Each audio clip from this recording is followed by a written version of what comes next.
We're in the midst of Sfirat Omer, and we want to know what exactly is this Omer and why for 49 days I have to go out of my way and count every day, and what is really happening in the time of the Omer.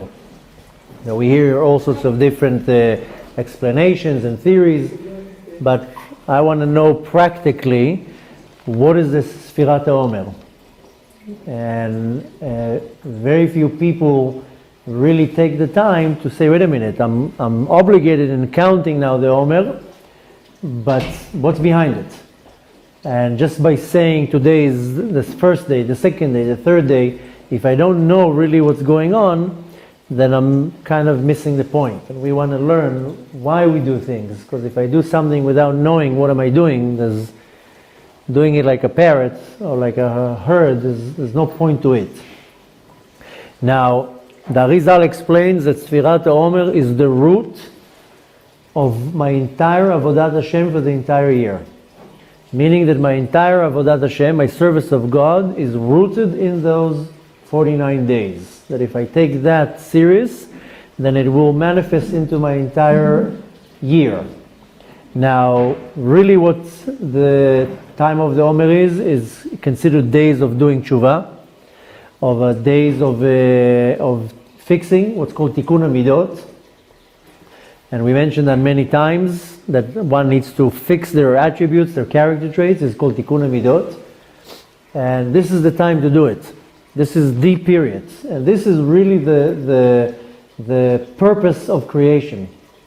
Hashem put us in an imperfect world so we can make it perfect. If Hashem wanted to, He would put us already in a perfect world. But He said, no, I want to put you in an imperfect world that you will need to refine it. I will give you all the tools, all the options. Now I want you to refine it and I want you to work on it. And this is the time that I have to do it. The time of doing all this tikkun midot and preparing things is the time of Sfirat Omer. And really, what it means, refining the midot, is separating between the Yetzer HaTov and the Yetzer Hara. That's all it boils down to. What is good, what is bad.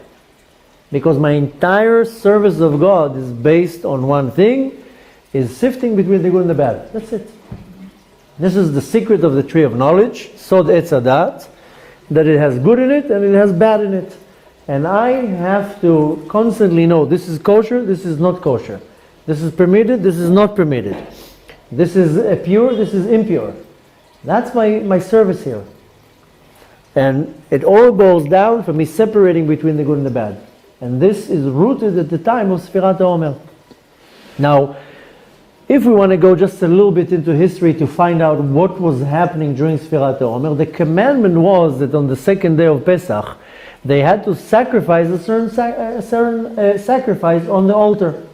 But this was a different type of sacrifice. It wasn't an animal. It was coming from grain.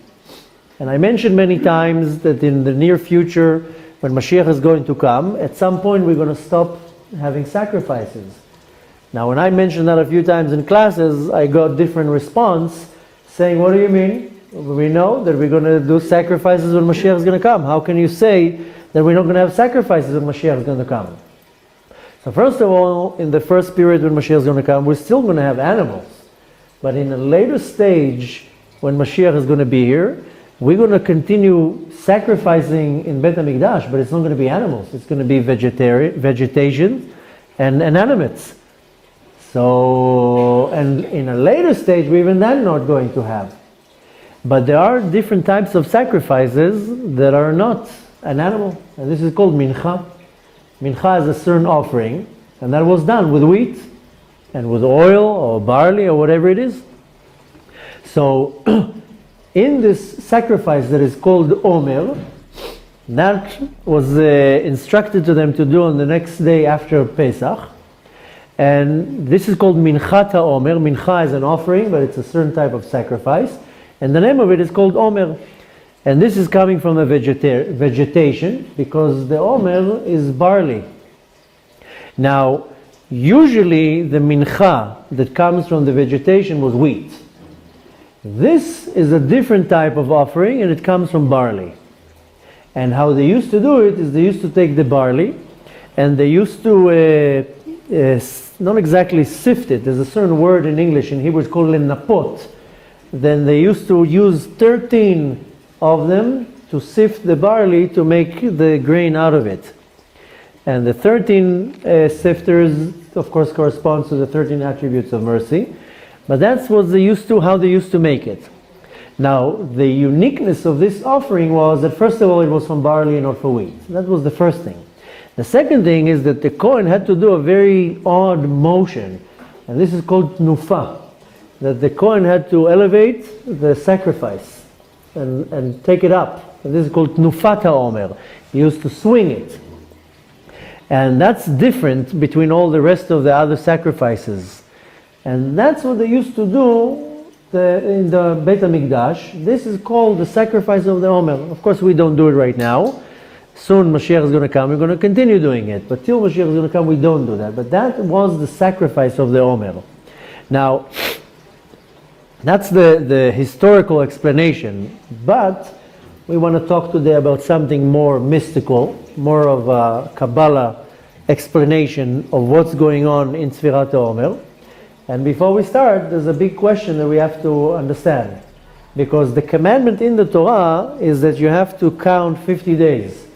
ותספרו לכם 50 יום. It says very clearly, count 50 days. But in fact, we count only 49. So what is a mistake? Moshe Rabbeinu made a mistake. He wrote 50 instead of 49. How can it be? Because it clearly says that we have to count 50 days. And in fact, we count 49. So in order to understand that and to understand how is it connected to my practical work, I have to understand a very basic thing that the Arizal explains, that Hashem created the world in a certain way and He governs the world in a certain way. He controls the world in a certain way.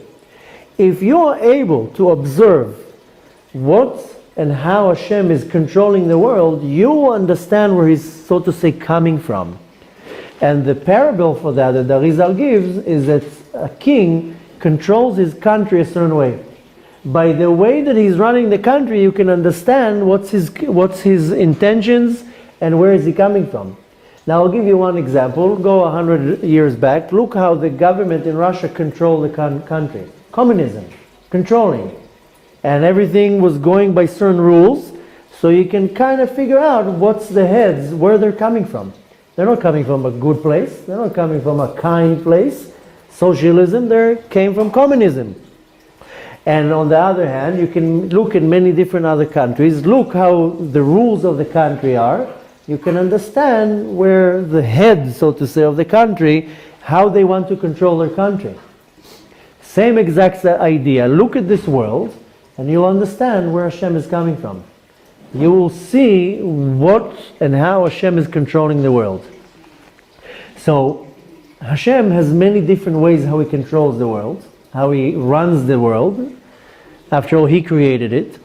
Now, when He created the world with many different powers.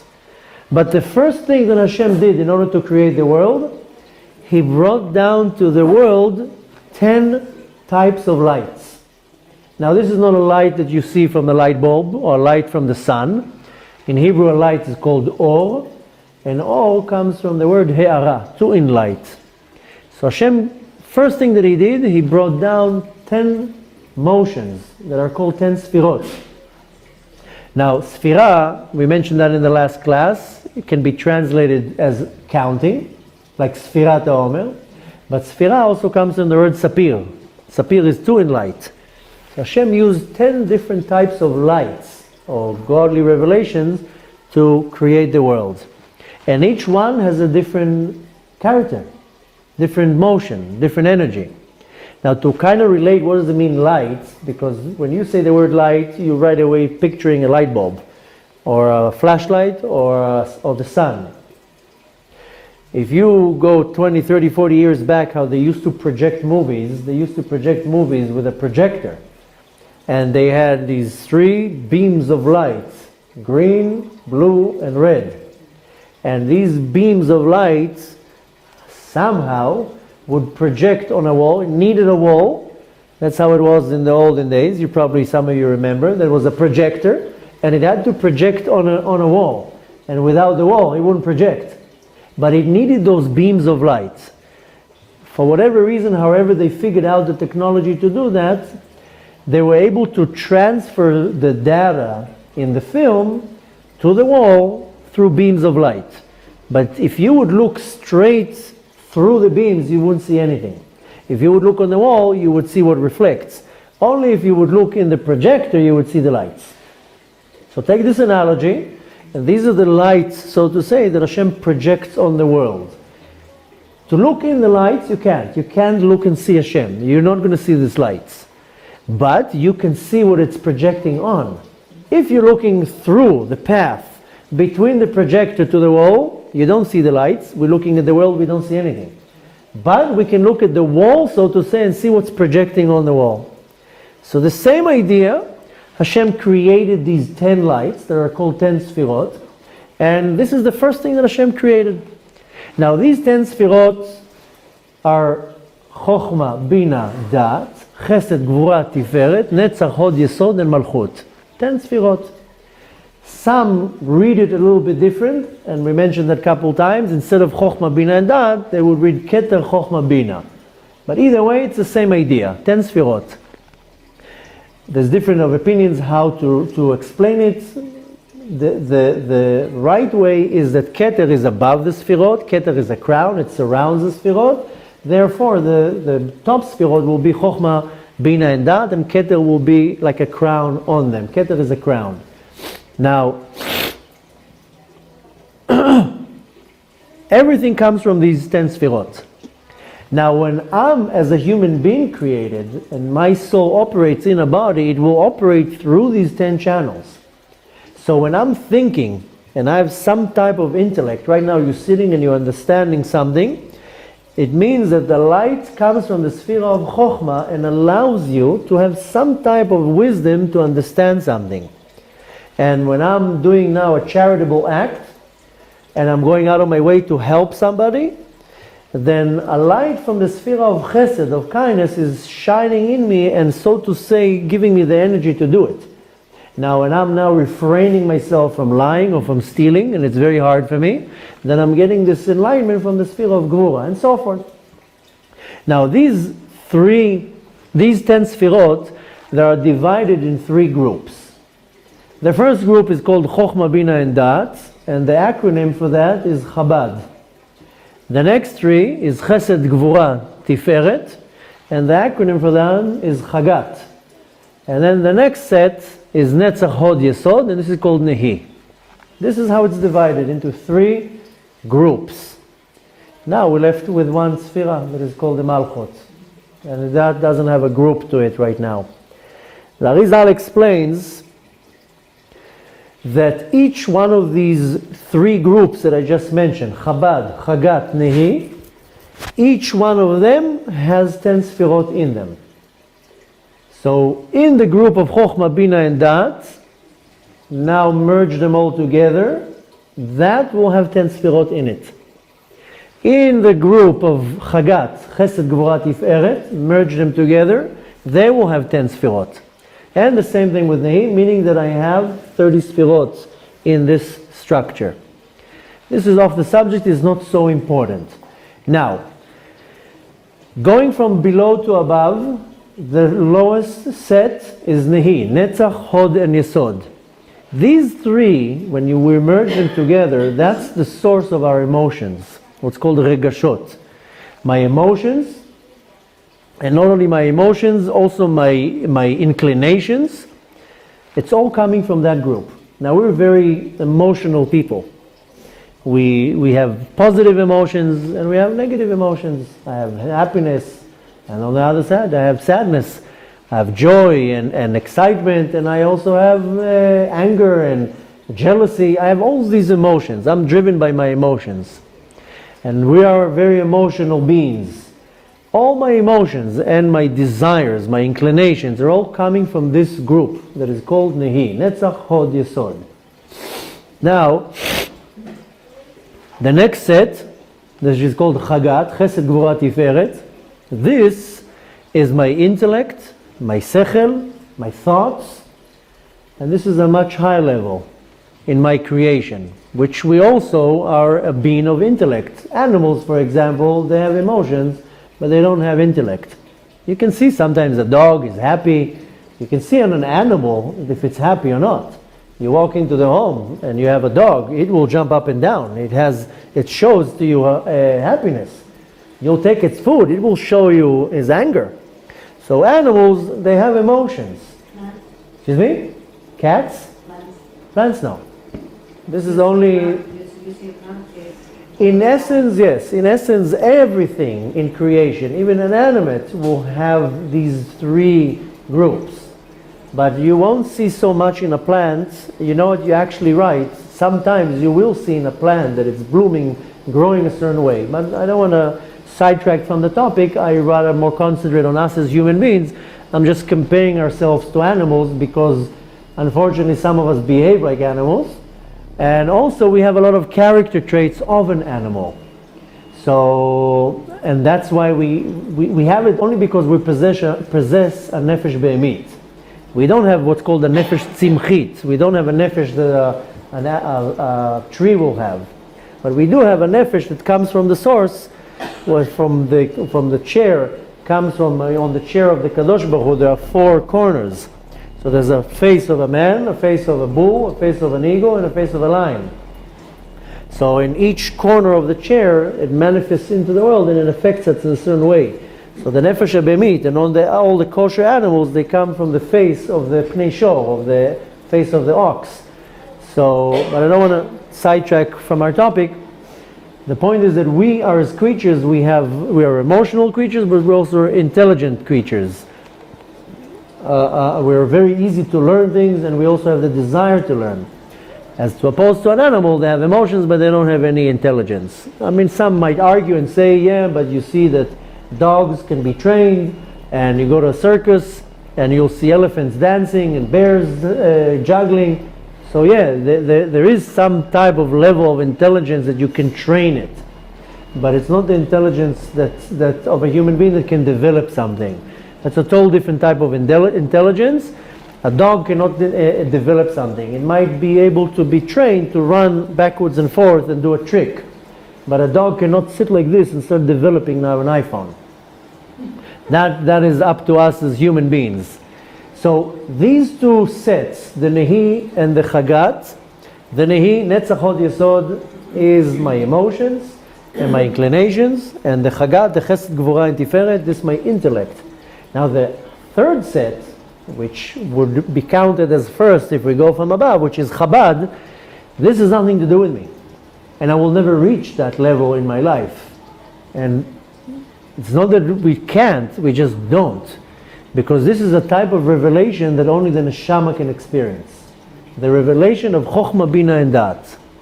And very few individuals in history, maybe like Avraham Avinu, or Moshe Rabbeinu, or Rabbi Shimon Bar Yochai, would be able to receive some type of a glimpse from Chabad, but not to gain it, not to possess it. So the third or the third set, I'm saying third because I'm counting from the bottom, which is Chabad, Chokhmah, Bina, and Dat. This we have nothing to do with it. I do have the option of getting some type of a glimpse or enlightenment from Chabad, but that's it. And this is saved for our neshama. This is where our neshama will get what's called La'atid Lavo. When Mashiach is going to come, that's already a total different level. That's why when Mashiach is going to come, we will get a he'ara from Chabad.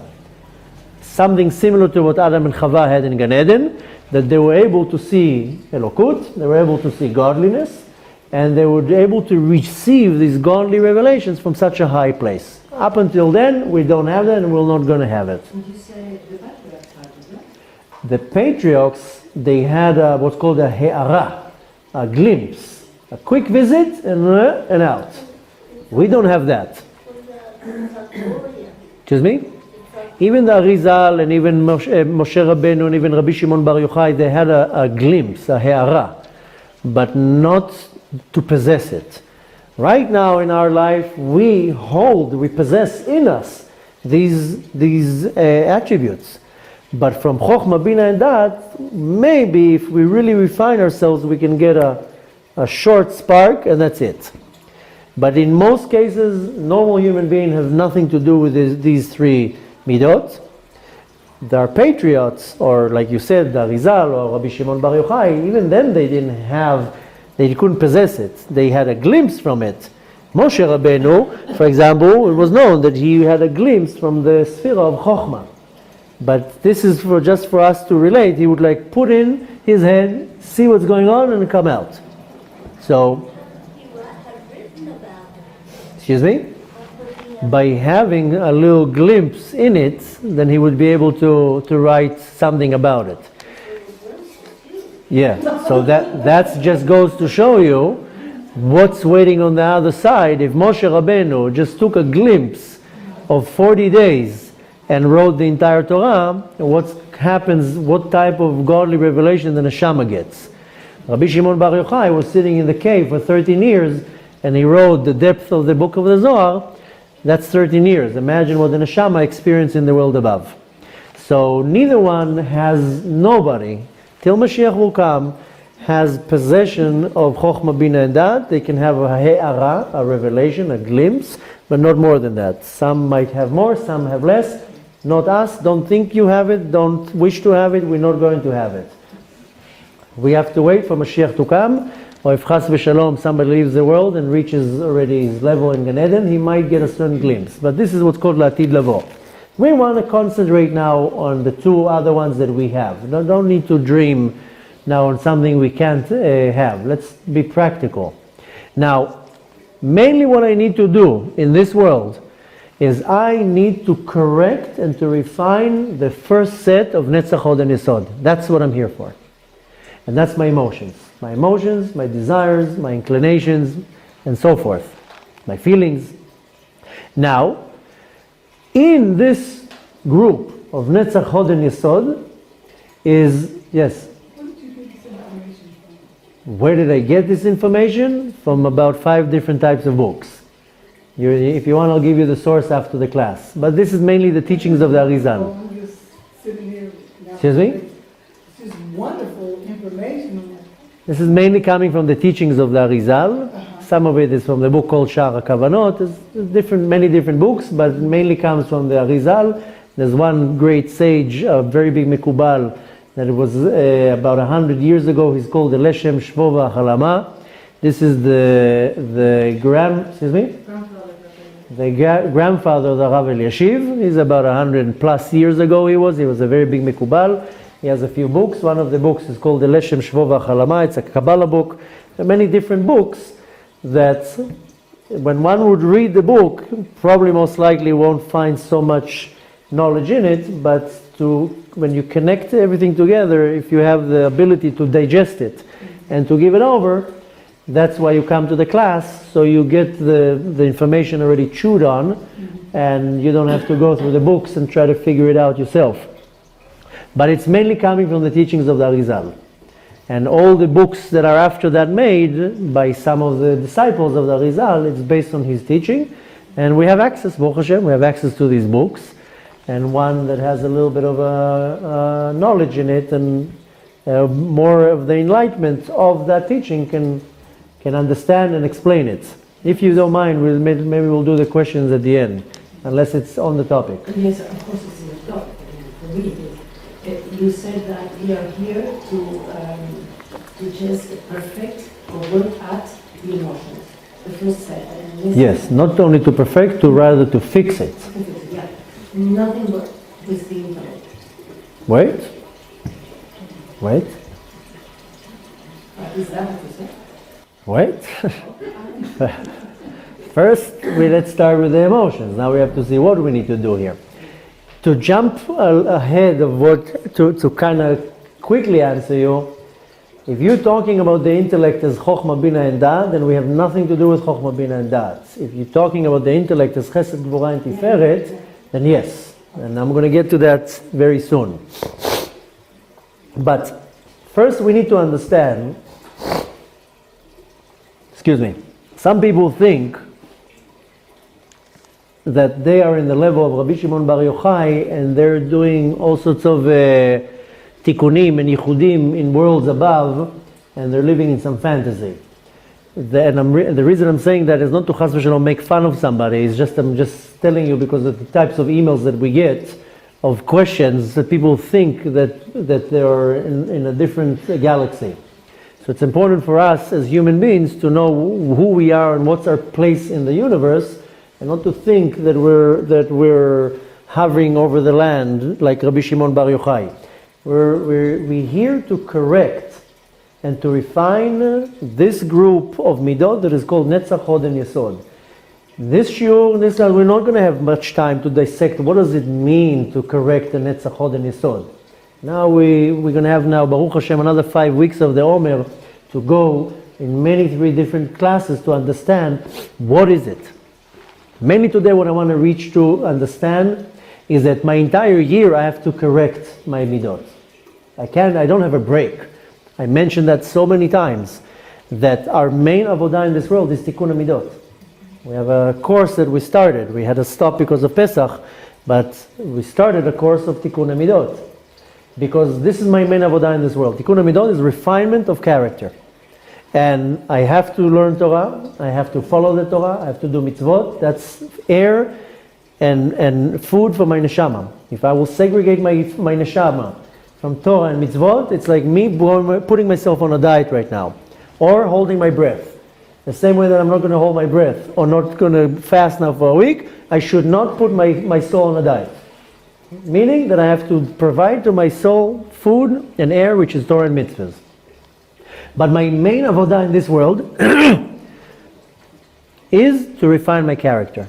So Hashem will put me in this world with a lot of good things, but He will also give me a few bad character traits. Maybe a problem with anger, maybe a problem with sadness, maybe a problem with ge'ava, with pride, jealousy, all sorts of things, holding grudge. Oh, the midot, there's a whole list of them. And some of us have to refine 10 of them at the same time. But that's my avodah here, which means that that's what I came to do here. Now I have to do this 365 days of the year, not only in a certain time. Now, when do I get the education, the energy, the power, the abundance to take it for the rest of the year? In these 7 weeks of Sfirat HaOmer. Now here is the root of it, but I want to apply it to my life, that every day of my life I will work on my character traits that need to be refined. So if I was born a person with a lot of anger, it can take me 60 years to work on my anger. And I think that I can work on it in a year. I can't.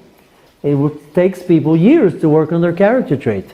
And if I'm very judgmental towards other people, that can take me 20, 30, 40 years to work on it. And that's what I need to do. That's what I came to do here. And I'm giving a few examples out of many. Each one needs to realize in themselves what are the character traits in them that they have to refine. One person can be very cheap. One person can be overly generous. That's also not good.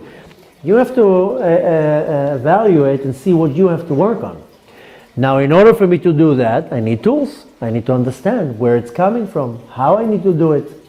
But that's the main thing.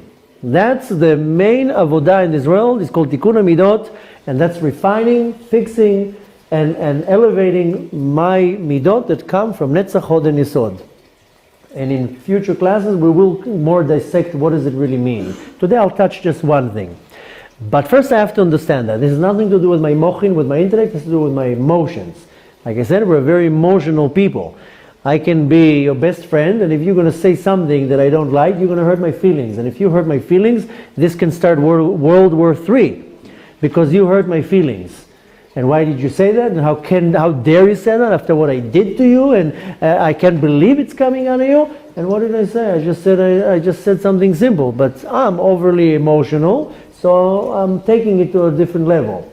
So again, this is one example out of many. I want to now get first the awareness, what's going on, in order for me to fix it. If I now need to fix something, I need to take it first to be tested, then I can get a description. This is the problem, now start fixing. So I need to refine my midot that are grouped in Netzach Hod and Yesod. Now in the Netzach Hod and Yesod, there are two sides, good and bad. That's it. This is what's called Sod Etz Hadat, the secret of tree of knowledge. The tree of knowledge is a mixture of good and bad. And everything in this world is mixed between good and bad. When Mashiach is going to come, he's going to take the bad away and delete it, and then we're only going to be left with good. So we're going to know right away what's good. Here in this world, everything is mixed together.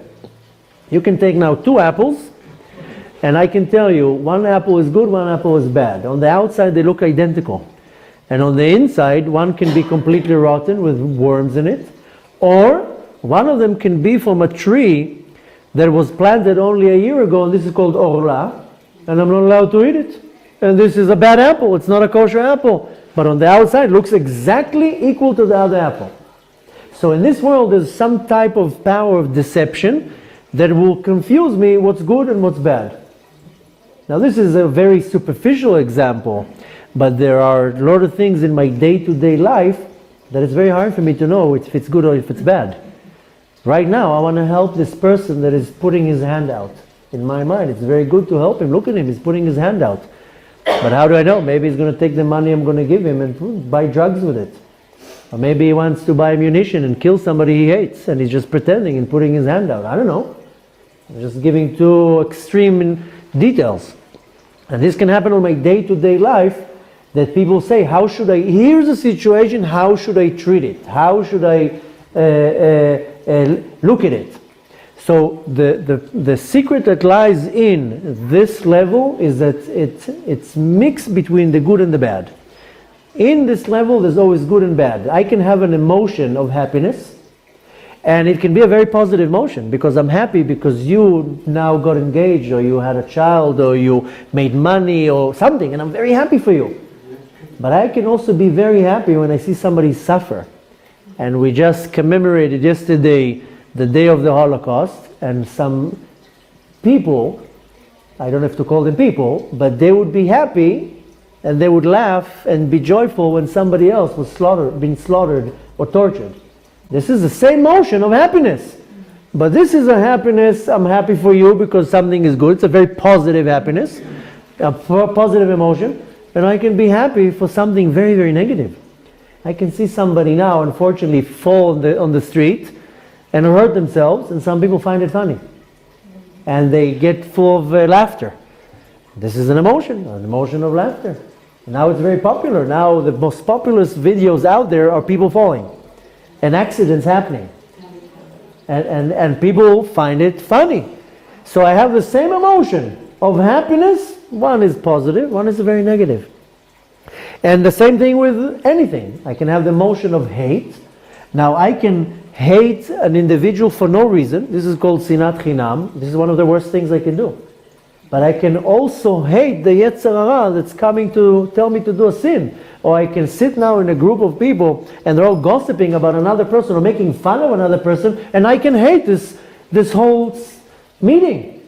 So every emotion has good in it, has bad in it. And it's a mixture. Now I have to refine it and to elevate it. How do I do that? Is I have to elevate the group of Netzach Hod and Yesod into the highest group of what's called Chagat, Chesed, Gvura, and Tiferet. I have to elevate it. That's what I need to do.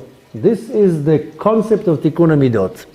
And this is done during Sfirat Omer at the most. Now what does it really mean to elevate the group of Netzach Hod and Yesod into the level of Chesed, Gvura, and Tiferet? Is to dissect in my sechel, in my mind, if my emotion right now is good or bad. If my happiness right now is a good happiness, a positive happiness, or a negative happiness. That's the concept of elevating the lower group into the higher group. Nehi to Chagat. So again, going back to the examples that I gave you, I can have a motion of happiness, and the happiness can be a very positive happiness and can be a negative happiness. Right now I have to use my intellect to say, is this a positive happiness? No, it's not. And to cut it right where it is, to uproot it. or to say, yes, it is a positive happiness. Let me make it even more happy for you. And so forth. And you take these two examples that I gave you, and you can already develop it to whatever type of example you have, because you constantly all day long have emotions. So you can, pass a day and you will feel a certain emotion, and you need to right now stop this emotion and say, where is this emotion coming from? Where is this inclination coming from? From a good place or from a bad place? If you did that, and you were able to define if it's negative or positive, you just now elevated the midah to the higher group, to Chagat. And this is the general term of Tikkun HaMidot. I just took a midah, an attribute, and I refined it. Because I was able, instead of like an animal impulsively do something, I was able to stop, think about it, and then apply it. That's why we mentioned in the last class about the parsha of Shmini, when it's talking about the kosher animals, that the kosher animals has two signs. One of them is a split hoof, and one of them is chuitz kad. If you joined us for Friday, the Shabbat meal, then you heard my son saying at Dvar Torah that the split hoof, it represents, the split hoof is like two fingers going into two directions. This represents that if I'm coming from the side of severity of Gvura, I should also serve Hashem in the side of Chesed. And we all come from different sides. Which means I constantly have to serve Hashem. He said it, he's 8 years old. He didn't say it in that terminology. He said you should serve Hashem with the things you like to do, and serve Hashem with the things you don't like to do. So the split hoof represents that I also have to do things that I don't like doing. But the chewing of the cud, that means that one needs to dissect and think good before he does something. Like the animal, it swallows it, spits it out, chews it more, swallows it again. Then I'm presented with a situation. Instead of impulsively reacting, I have to think. Should I answer back right now? Should I answer with anger? Should I answer with a smile? What should I do? You have to dissect it. The concept of elevating and refining the Netzach Hod and Yesod into Chesed, Gvura, and Tiferet is thinking, is taking my sechel, my intellect, and using it to right now, I should make an analogy if this emotion is positive or negative. And that is it. This is the point that I need to concentrate. The Arizal explains that the entire time of Sfirat HaOmer is that's what to do. And that's why we have 49 days that we count and not 50, because the 50th, that's already when you refined it, that's already the Sfira of Malchut. You don't need to, there's nothing to work on in the Malchut. Malchut is just receiving. Therefore, I have 7 times 7, even though I count Malchut Sheba Chesed, Malchut Sheba Gvura, I still count it. But I go by these 3 groups that I define, and therefore I will have 7 times 7, and it's 49 and not 50. Now, where are we connecting it to the sacrifice?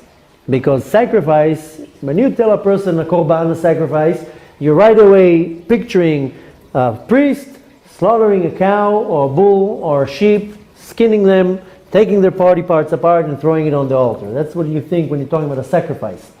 A barbaric ritual. Really, a sacrifice is the sacrifice that I have to give, because a sacrifice comes from the word lehakriv. Lehakriv means to bring somebody closer. Sacrifice in Hebrew is korban, but it comes from the word lehakriv. So I have to sacrifice something for me. When I do something that I don't want to do, that's a sacrifice. And you know what? Right now you said something very annoying to me. I want to answer back in the exact same level, because I want to show you what I have. And for me, closing my mouth, that's a sacrifice. And this is one example out of many. Almost anything that I do that I don't want to do, going back to the example of the split hoof, some things I like doing to serve Hashem. I like eating a Shabbat meal because I'm starving and the food is great. So I like eating the Shabbat meal. And I like doing all sorts of acts because maybe it's my nature, maybe I'll get honor. It's very easy to serve Hashem when it's easy for me. But I also have to serve Hashem when it's not easy for me. That's the sacrifice. So when it's talking about the sacrifice of the Omer, Minchat HaOmer, We have two types of sacrifices. We spoke about the vegetation sacrifices, which will very soon when Mashiach is going to come, that's what we're going to be left with. So I have one sacrifice comes from barley and one sacrifice comes from wheat. The Omer is the barley. The wheat, that is food of a human being. And barley is food of an animal. The food of the human being, the wheat, that corresponds to the higher group, the Chesed Gvura and Tiferet.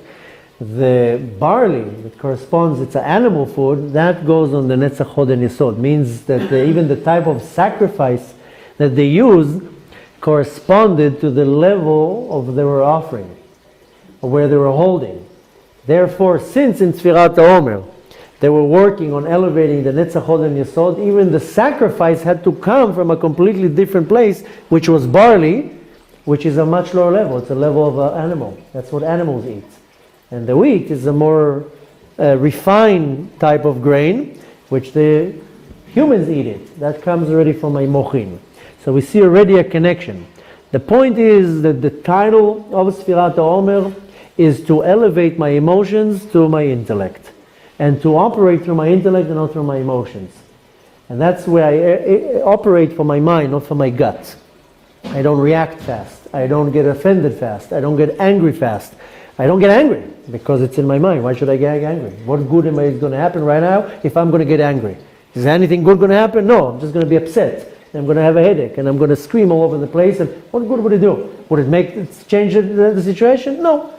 So I have to take my emotions and elevate them to my intellect. And then you would see that if you do that, 99% of your emotions, they don't come out to fruition.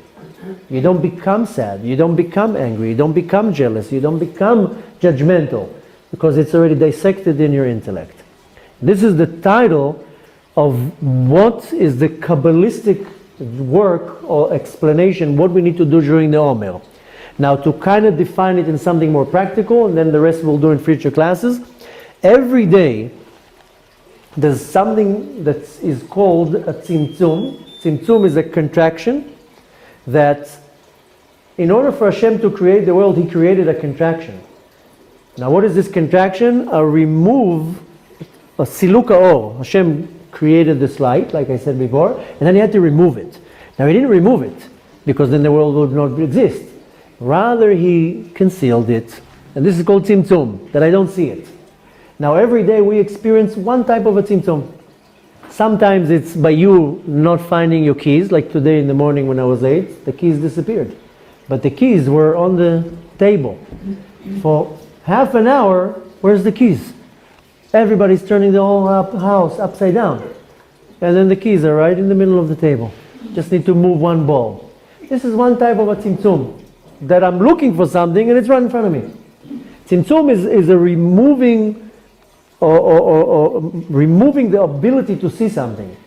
So every day I have some type of a tzimtzum. Now today the keys disappeared. It caused me to be late. Every day I am experiencing one tzimtzum. Me, you, everybody. I need to understand what is this tzimtzum. Now sometimes it would be lack of parnasah. I don't have parnasah today. Puts me in a lot of stress. One time I can't find a place to live. One time I have an argument with my wife. Every time will be some type of a removement of the godly revelation that causes me to go into some type of stress. And this stress will right away trigger an emotion. So when I lost my keys today in the morning, I didn't lose the keys. They just disappeared. I just came down. Where's my keys?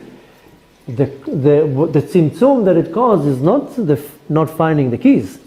Is the anger. Wait a minute, I'm going to be late now. People are waiting. I can't open the door. How am I going to get this? How am I going to get that? So this is an example of how one tzimtzum causes some emotion to get triggered.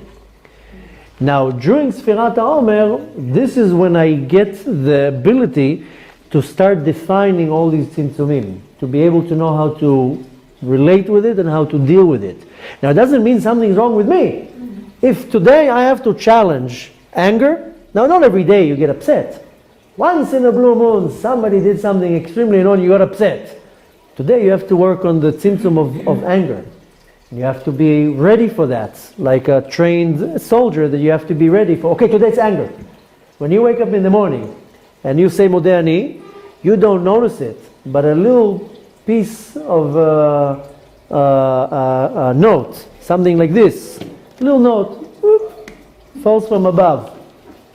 And you just need to open the note and be like, oh, shoot, today it's anger. The problem is that we just don't see the note.